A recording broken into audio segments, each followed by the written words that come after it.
오늘 함께 나눌 말씀의 제목은 왜 접니까? 입니다. 다 같이 한번 따라해 볼까요? 왜 접니까? 지금 미국 대통령이 누구죠? 조 바이든 미국 대통령입니다. 조 바이든 미국 대통령의 책상에는 만화 액자 하나가 놓여 있다고 합니다. 그는 29살의 젊은 나이에 미국 상원의원에 당선되었습니다. 대단하죠? 미국 상원의원에 29살에 당선된 그러한 사람이 조 바이든입니다.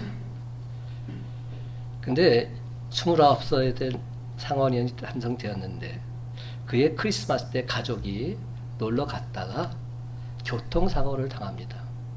그래서 아내 릴리아와 장녀 나오미를 잃고 두 아들마저 크게 다치게 됩니다.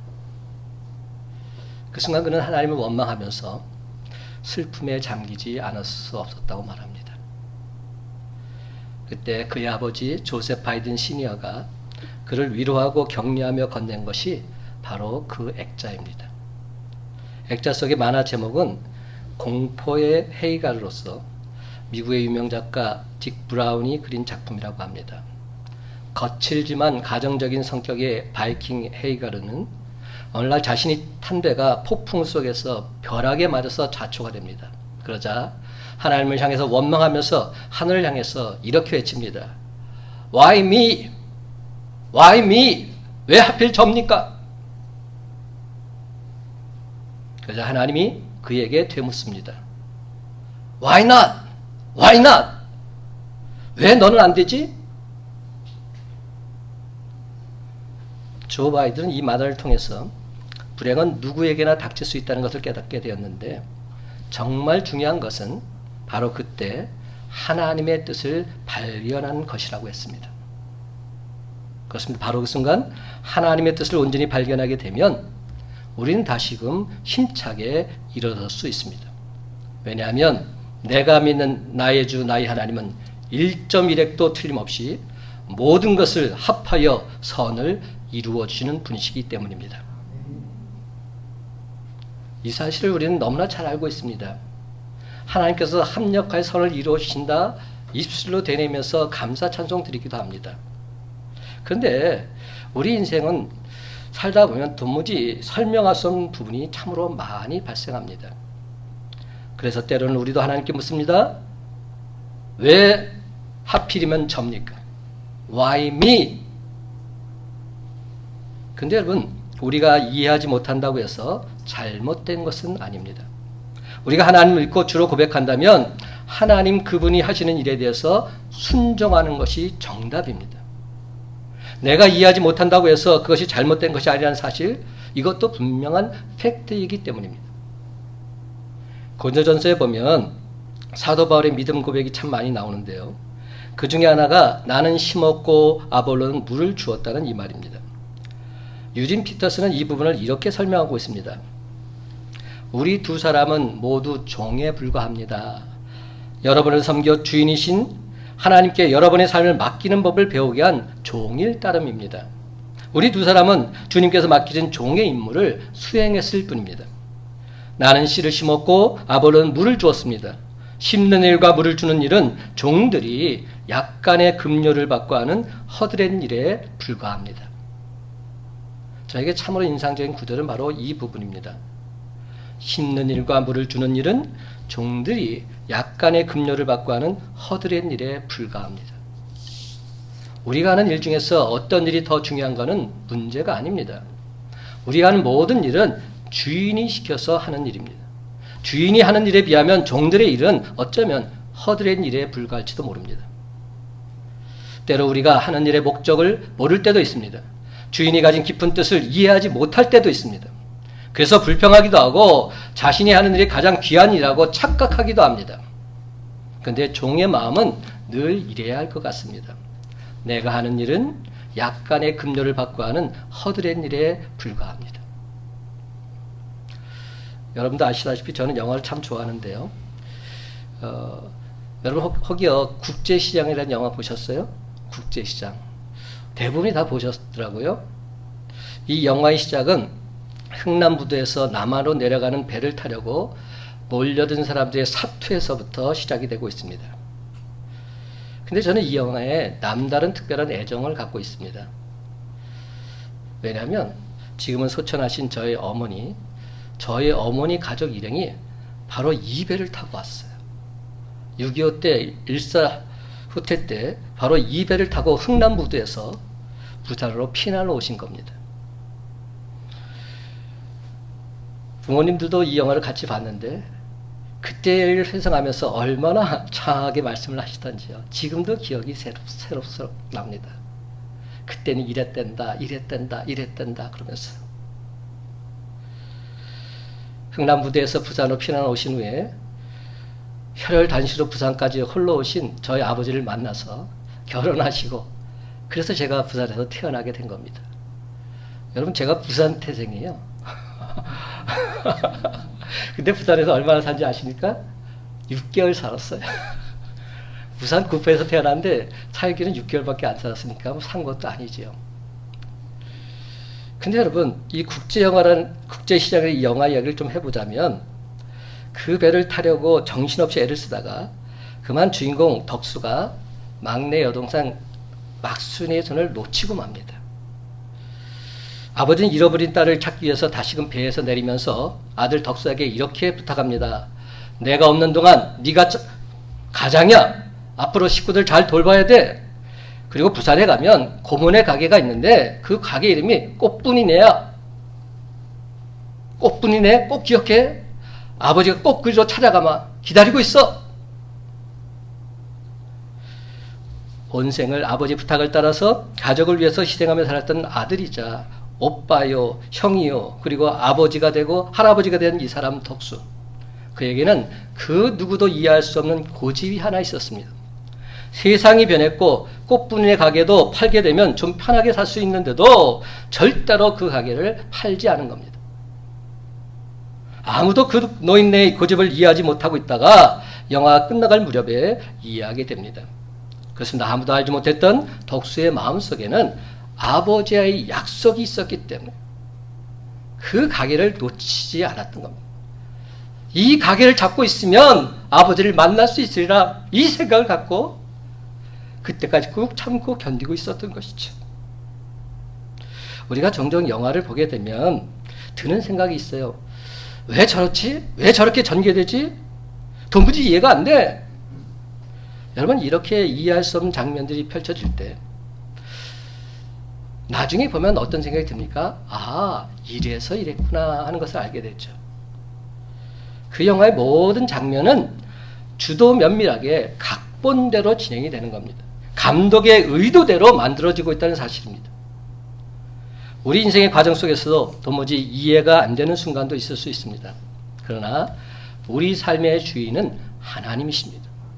우리 삶의 주인이 하나님이실진데 하나님 그분의 인도하심 따라 순종하게 된다면 우리는 반드시 소원의 항구로 이르게 될 줄 믿으시기 바랍니다. 왜냐하면 모든 것이 다 하나님의 계획하심 속에 있기 때문입니다. 사랑하는 성도 여러분, 우리는 누구입니까? 참 우스운 질문 같아요. 하지만 이 질문에 온전히 대답할 수 있는 사람만이 참된 인생을 살아가는 사람입니다. 나는 누구인가? 굉장히 중요한 질문입니다. 우리는 종종 주변에서 누구 때문에 살아가는 사람들을 봅니다. 자기 자신에게 일하는 일들이 꼭 누구 때문이라고 남 탓을 하는 사람들을 보게 됩니다. 사도 바울은 고린도에 있는 교인들을 보면서 바로 이런 모습이 참으로 안타까웠던 것 같습니다. 그래서 그는 말합니다. 당신이 누구인지를 알게 된다면 그래도 그렇게 사시겠습니까? 여러분 정체성이란 두 가지 측면이 있습니다. 나 스스로 자신에 대하여 생각하는 것과 다른 사람이 나를 생각하는 것이죠. 근데 이 둘 사이에 괴리감이 생기는 것, 이게 문제입니다. 나 스스로 나 자신을 생각하는 것과 다른 사람이 나를 생각하는 것이 똑같다면 전혀 문제될 것이 없습니다. 근데 항상 이것이 차이가 생기는 겁니다. 그래서 문제가 되는 겁니다. 다 같이 5절 말씀 함께 읽어볼까요? 5절 말씀입니다. 그런즉 시작. 그런즉 아볼로는 무엇이며 바울은 무엇이냐? 그들은 주께서 각각 주신 대로 너희로 하여금 믿게 한 사역자들이니라. 우리 모두가 진정 하나님의 사람이라는 표는 우리는 예수님을 그리스도여 주로 고백하는 공동체라는 데 있습니다. 아볼로가 가르치든 바울이 가르치든 상관이 없습니다. 우리가 드러내야 하는 것은 오직 예수 그리스도 주님밖에 없습니다. 혹여 이런 생각 해보셨습니까? 교회는 드러나는데 하나님이 드러나지 않고, 교파는 드러나는데 하나님의 진리는 존재하지 않고, 교회를 다니는 사람이라는 이름은 있는데 그리스도가 없는 상황 말입니다. 교회를 다니기는 하는데 그 안에 그리스도가 없는 겁니다. 예를 들어서 우리가 하나님의 사람, 쉽게 말해서 교인, 교회를 다니는 사람 이렇게 주장들 하지만 세상 사람들이 우리를 그렇게 인정하지 않을 때 그것이 문제인 겁니다. 그런데 이러한 괴리의 문제는 교회를 다니는 사람을 추상적으로 생각하기 때문에 명확한 정의를 내리지 못해서 일어나는 일이라 생각합니다. 세상이 종종 우리에게 이런 것을 요구합니다. 여보게, 교회 다니는 것은 참 좋은데 유별나게 굴지 마. 주일에 교회 가는 거 누가 뭐라 그래? 하지만 평일에는 우리와 똑같이 어울려. 그렇게 생활해야지. 왜 너만 별나게 그렇게 신앙생활해? 어떻게 들으면 세상을 사는 지혜로운 이야기 같습니다. 하지만 하나님의 사람으로 살아가는 방식은 아닙니다. 우리는 또한 종종 스스로에게 이렇게 말합니다. 나는 하나님을 믿는 사람이니까 절대로 세상과는 타협할 수 없어. 나는 내가 믿는 신앙길을 곧바로 갈 거야. 그러다 핍박받을 수도 있지. 하지만 조금 더 진지하게 내면을 들여다보면 그런 신앙 방식이 다른 사람들을 배려하지 않는 독선의 방식이 되기도 하는 겁니다. 그래서 내 신앙을 지키기 위해서 다른 사람들에게 피해를 주고 그로 인한 비난을 마치 신앙의 훈장처럼 여기며 살아갑니다. 이 또한 잘못된 모습입니다. 여러분, 이러한 정체성의 문제는 제가 나중에 또 한번 설교할 예정입니다. 나중에 그것은 좀 더 살펴보기로 하고, 분명한 사실 하나는 사도 바울은 고린도 교인들을 보면서 한 사람 한 사람이 하나님의 성전으로 살아가기를 원했던 것입니다. 고린도전서 3장 16절과 17절 메시지 성경으로 제가 한번 읽어보겠습니다. 여러분이 하나님의 성전이고 하나님께서 친히 여러분 안에 계신 것을 여러분은 알지 못합니까? 여러분도 알다시피 성전을 파괴한 사람은 그 누구도 검사를 통과할 수 없습니다. 하나님의 성전은 거룩합니다. 여러분이 그 성전임을 잊지 마십시오. 사랑하는 성도 여러분, 제가 이해하는 바로는 여기서 성전이란 건물적인 의미가 아니면 분명합니다. 어떤 의미입니까? 하나님이 거하시는 곳입니다. 그곳이 성전입니다. 그곳이 어떠하든지 하나님이 거하시면 그곳이 성전인 겁니다.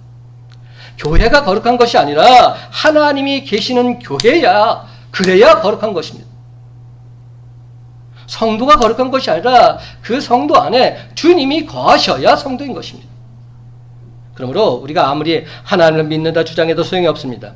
하나님께서 우리 안에 계셔서 그 거룩함이 우리의 삶 속에서 드러나야 합니다. 당신을 보니 하나님을 본 것 같습니다. 이런 고백이 흘러나와야 합니다. 사도 바울은 고린도 교인들에게 이렇게 말합니다. 여러분이 하나님의 거룩한 성전인 것을 모르십니까? 우리가 하나님의 성전이 된다는 것은 우리 속에서 일어나는 일들이 하나님에 관한 일들이요, 우리 안에서 일어나는 그것들이 하나님이 하시는 일이라는 그런 뜻이 되는 겁니다. 모든 기준이 하나님 중심입니다. 그런데 거짓된 복음은 성전 안에서 하나님의 뜻이 아닌 사람의 욕망이 선포되는 것입니다. 하나님을 믿는다고 하면서 끊임없이 자기 자신이 원하는 것을 요구합니다. 고린도 교회의 문제가 뭔지 아십니까? 끊임없이 자신이 하는 일들을 드러내는 사람들로 인해서 언제부터인가 하나님께 대한 신뢰가 사라지게 되었다는 데 있습니다. 그래서 너는 누구에게 속했어? 이것은 누가 한 일이야? 누구? 계속 이것을 중요하게 여겼던 것이죠. 이에 사도 바울은 이 부분에 대해서 명확하게 이야기합니다. 하나님이 하십니다. 하나님이 하십니다. 하지만 참으로 안타깝게도 고린도의 교회가 세워지고 사역이 이루어진 과정 속에서 자기의가 드러나므로 시기와 분쟁이 일어나게 되었던 겁니다. 어떤 사람은 아볼로 때문에 교회가 여기까지 성장했다 말합니다. 또 어떤 사람은 아니 사도 바울이 교회를 세우지 않았다면 어떻게 여기까지 올 수 있었느냐 또 말합니다. 그런데 사도 바울은 이에 대해서 이렇게 말하고 있습니다. 우리는 단지 우리에게 주어진 것을 했을 뿐 이 모든 것을 이루신 분은 하나님이십니다. 6절과 7절 말씀 다 같이 함께 읽어보십시다. 6절과 7절 시작.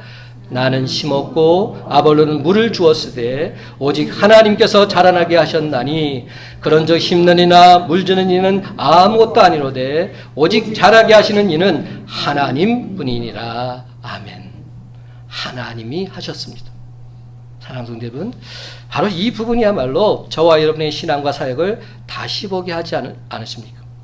그동안 우리가 잘못 생각해왔던 많은 것을 고치게 하지 않으십니까? 솔직히 말해서 여러분의 헌신과 사역을 통해서 여러분이 그것을 열매로 거두지 못하고 분노할 때 그 모습이 얼마나 불신앙적인 모습이었는지 모릅니다. 또한 여러분이 헌신의 열매로 보상을 받으며 기뻐할 때 그 역시도 하나님께 영광을 돌리지 못한 불신앙과 더불어서 누군가의 시기와 분쟁의 대상이 될 수도 있다는 사실 여러분 알고 계십니까? 그런데 여러분 놀랍게도 사도 바울과 아볼로는 고린도 교인들이 뭐라고 말하든 어떻게 이간질을 하든 한결같았습니다. 우리라고 말합니다. 왜냐하면 우리 중에 누가 심었든 누가 물을 주었든 그것을 자라게 하시는 분은 하나님이시기 때문에 하나님이 하셨습니다. 하나님이 하십니다. 하나님이 하실 것입니다. 그러므로 이 외침은 하나님의 주권과 섭리하심을 완전히 인정하는 확실한 신앙 고백인 것이죠. 그런데 참으로 안타깝게도 이런 든든한 신앙 고백의 초대교회가 세워졌건만 초대교회의 부흥을 일으켰던 유럽의 지금 많은 교회들 다 술집으로 변해가고 있습니다. 그 SBS에서 술집이 된 교회에서 춤을 추고 있는 한 사람을 인터뷰한 적이 있었어요. 질문합니다. Are you Christian? Yes, I am. 근데 또 다른 질문이 여기가 원래는 교회였다는 것을 아십니까? 이 사람이 깜짝 놀라면서 대답을 못합니다.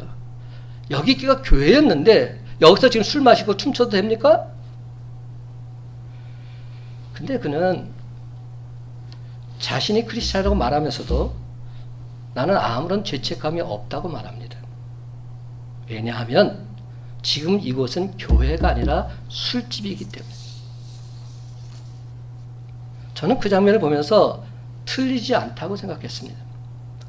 아무리 십자가를 달고 있어도 성만찬을 강요했던 그러한 거룩한 곳이라 할지라도 하나님이 계시지 않고 더 이상 하나님을 예배하는 사람이 없다면 그것은 이미 교회가 아닌 겁니다. 외관상 교회의 모양을 하고 있어도 지금은 술집에 불과한 겁니다. 나이트클럽에 불과한 겁니다. 정말 중요한 것은 무엇입니까? 하나님이 그곳에 거하시느냐, 그겁니다. 우리가 진짜 하나님을 믿는다 말하면서도 우리가 어떤 잘못을 범합니까? 내 안에 그 하나님을 주인으로 모시고 살지 못합니다. 내가 주님 뜻대로 살겠다 고백하면서도 주님 뜻보다 내 뜻이 앞섭니다. 그러다 보니 하나님은 온데간데 없고 하나님의 영광을 가리우게 되고 마는 것이지. 그러므로 나는 누가 뭐라 해도 하나님의 집입니다. 바로 이 사실을 온전히 인정하게 될 때 우리는 참된 신앙인이 될 수 있는 줄 믿으시기 바랍니다. 그렇습니다, 여러분. 신앙이란 우리의 기도 가운데, 우리의 삶 가운데 역사하시는 하나님 아버지께 순종하는 삶을 사는 겁니다. 내가 얼마나 노력했냐의 문제가 아니라 지금 내가 하나님을 인정하고 하나님 아버지의 마음을 품고 사느냐, 이것이 진짜 문제인 것이죠. 그렇습니다. 신앙이란 하나님의 주권을 믿기에 내가 아무것도 하지 않는 것, 이것이 아닙니다. 하나님의 주권을 믿기에 내가 최선을 다하고 그걸 이루신 하나님을 기대하면서 기다리는 삶을 살아가는 겁니다. 이게 진짜 신앙인입니다. 송병주 씨가 쓴 오후 5시에 온 사람이라는 책에 나오는 이야기 제가 하나 소개하고자 합니다. 그 이야기는 챕터별로 이렇게 나눠져 있는데요. 소제목 하나는 이런 제목이 있어서 제가 유심히 있게 보게 됐어요. 제목이 이겁니다. 내가 그리스도인인 것을 아무에게도 알리지 마라. 이게 제목입니다. 내가 그리스도인인 것을 아무에게도 알리지 마라. 내용은 이렇습니다. 나는 고등학교 때부터 교회에 출석했고 하나님의 은혜를 알고 난 이후부터는 학교에서 전도도 많이 했습니다. 열심히 전도하던 어느 날 우리 반의 한 친구가 나를 화장실로 불러냈습니다. 나는 속으로 내가 드디어 핍박을 받는구나 생각했습니다. 학교에서 가장 잘 놀기로 소문난 친구였는데 그 친구가 내게 한 말은 너무나 의외였습니다. 사실 나도 교회에 다녀. 엄마 뱃속에서부터 다녔지. 그래서 너보다 교회에 대해서 더 잘 알아. 근데 너 최근에 은혜 받은 것 같더라? 내가 너처럼 교회 나온 지 얼마 안 되어서 은혜 받은 애들 많이 봤는데 그러다가 좀 지나면 다 식어버리고 말아. 너무 유나 떨지 마. 예수 믿는다고 그렇게 너무 나서지 마. 학교에서 너무 기독교인 찜 좀 내지 마. 역겨워. 그래서 내가 물었습니다. 도대체 그게 무슨 문제가 되지? 그 친구는 대답하기를 지금 특별한 문제는 없지만 너도 사람이니까 실수하고 그럴 거 아니야. 그러면 하나님의 영광을 가리게 되어 있어. 그래서 나는 말이지 혹시 나 때문에 하나님의 영광을 가리게 될까 봐 내가 기독교인이라는 사실을 절대로 아무에게도 알리지 않고 있어. 그리고는 자기가 무슨 안기부 비밀 요원인 것처럼 속삭이면서 말하는 겁니다. 쉿! 사실 나도 크리스찬이야. 그 순간 저는 너무 헷갈려서 나도 모르게 그의 말에 아멘 할 뻔했습니다. 이런 내용이에요. 그런데 여러분, 이는 사명도 없고 고난도 없고 영혼도 없는 껍데기 신자의 모습일 뿐입니다. 신자라면 신자답게 살아야죠. 날라리 짓 하지 말아야죠. 자신이 그리스도임을 숨기며 산다는 것, 이게 말이 됩니까? 어불성설, 말도 안 되는 이야기 아닙니까? 그런데 안타깝게도 이렇게 사는 신앙인들이 참 많다는 겁니다. 이 세상에서 신앙생활하는 수많은 그리스도인들이 마치 이순신 장군이 전사할 때 남긴 유언 그 말과 동일한 말을 하면서 그렇게 살아간다는 겁니다. 내가 그리스도인인 것을 아무에게도 알리지 마라. 이게 오늘날 우리 크리스찬의 모습일 수 있다는 겁니다. 여러분, 이쯤 되면 그리스도인들이 당연히 지켜야 될 소명과 믿음의 유산 아예 없어지게 되는 겁니다. 그걸 지키기 위해서는 핍박을 감수해야 하는 결단과 헌신이 있어야 되는데 그런 일은 이제 아무도 하지 않으려고 하기 때문에 이제는 더 이상 그리스도의 사랑, 능력 나타낼 수 없게 되는 것이죠. 사랑하는 성도 여러분, 하나님 말씀은 영원토록 변함없는 진리임을 믿으시기 바랍니다. 그러므로 우리가 그 말씀을 반드시 힘써 전해야 될 사명이 있습니다. 우리들 각자에 맡긴 사명이 십자가는 그 어떤 희생을 치르서라도 온전히 붙들고 나아가야 됩니다. 하지만 많은 사람들 소명을 위해서 감당해야 될 십자가 고난의 길을 피하려고만 합니다. 그저 능력 있는 절대자이신 하나님을 의지해서 무임승차하고자 싶어합니다. 십자가의 길보다는 편안하고 안락한 삶을 살고 싶어합니다. 만약 저와 여러분이 여전히 아직까지도 이런 생각을 가졌다면 우리는 예수 그리스도의 제자일 리 만무합니다. 아니, 그리스도인이라 말할 수 없습니다. 이미 우리는 그리스도인도 아닌 겁니다. 우리 모두는 예수를 나의 구주로 믿음으로 구원을 받지만 우리가 어떤 신앙의 삶을 사느냐에 따라서 하나님께 쓰임을 받게 되고 각각 자기가 일한 대로 상급 또한 받게 될 것입니다. 그러한 내용이 8절 말씀입니다. 심는 이와 물 주는 이는 한 가지나 각각 자기가 일한 대로 자기의 상을 받으리라. 예수 그리스도의 찐 사도요 리얼 크리스찬이었던 사도 바울은 이렇게 말합니다. 9절 말씀 다 같이 함께 읽어보십시다. 9절입니다. 시작. 우리는 하나님의 동역자들이요 너희는 하나님의 밭이요 하나님의 집이니라. 아멘. 그렇습니다. 여러분, 우리 모두는 하나님께서 원하시는 바로 그 일을 감당하는 하나님의 동역자들이요 하나님이 뿌리시는 대로 자라는 하나님의 밭이요 하나님이 거하시는 하나님의 성전인 줄로 믿습니다. 그러므로 십자가를 제 아무리 달고 있고 성만찬을 거행하는 그런 곳이라 할지라도 하나님이 계시지 않고 더 이상 하나님을 예배하는 사람이 없다면 그것은 하나님의 성전이 아닌 겁니다. 주님의 교회라 말할 수 없는 것입니다. 고린도서 3장 16절은 말합니다. 너희가 하나님의 성전인 것과 하나님의 성령이 너희 안에 계시는 것을 알지 못하느냐. 그렇습니다. 여러분 마음속에 주님을 모시고 있다면 그곳이 바로 하나님의 성전인 줄 믿으시기 바랍니다. 사랑하는 성도 여러분, 거짓된 종교와 참된 신앙의 차이가 무엇인지 아십니까? 거짓된 종교는 인간의 활동에 중심을 둡니다. 아주 종교적이지요. 그래서 늘 이렇게 말합니다. 우리가 하나님을 위해서 무엇을 할까? 내가 하나님을 위해서 무엇을 할까?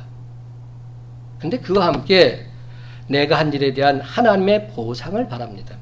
그리고 그 보상이 채워지지 못했을 때 실망하거나 원망하죠. 하지만 참된 신앙은 활동이 아닌 심령에 관심을 가집니다. 그래서 하나님의 말씀을 묵상합니다. 내가 하나님을 위해서 무엇을 할까? 이 생각보다 내가 하나님 아버지의 마음을 알기를 원합니다. 내가 하나님 아버지의 뜻을 깨닫기를 원합니다. 주여 나로 하여금 말씀해 주옵소서. 내가 주님 말씀대로 살기를 원합니다. 이 고백을 하게 되는 것이죠. 하지만 거짓된 종교는 하나님 위의 것에 우선순위를 둡니다. 때로는 그것이 건물이 되기도 하고 우리가 행하는 의식이 되기도 합니다. 그렇다 보니까 이런 종교적인 우선순위가 무너지면 큰일 나는 것처럼 생각합니다. 그래서 이런 종교의식 가운데 행하는 우리의 기도가 완전히 이루어지지 않게 되면 크게 실망하게 되는 겁니다. 근데 이게 바로 문제입니다. 주님 뜻대로 살기로 했네. 주님 뜻대로 살기로 했네. 입술로는 시도 때도 없이 고백하면서도 내 뜻대로 안 되면 하나님이고 뭐고 다 없는 겁니다. 반면에 참된 신앙은 하나님 그분이 우리 삶에 있어서 중심이 되십니다. 기도가 완전히 이루어지지 않을 때 하나님 그분이 우리에게 기도의 끈을 놓지 않고 계속 기도하도록 권고하고 계심을 깨닫습니다. 우리의 기도와 우리의 계획이 틀어지는 순간에 우리에게 겸손하도록 명령하시는 하나님 그분을 발견하게 됩니다. 그렇습니다. 참된 신앙인은 기도의 순간순간마다 내 소원과 하나님의 은혜를 절대로 맞바꾸지 않습니다. 내 뜻이 결코 하나님의 뜻을 앞서지 않습니다. 다시 한번 분명히 말씀드립니다. 참된 신앙인은 기도의 순간마다 내 소원과 하나님의 은혜를 절대로 맞바꾸지 않습니다. 내 뜻이 결코 하나님의 뜻을 앞서지 않습니다.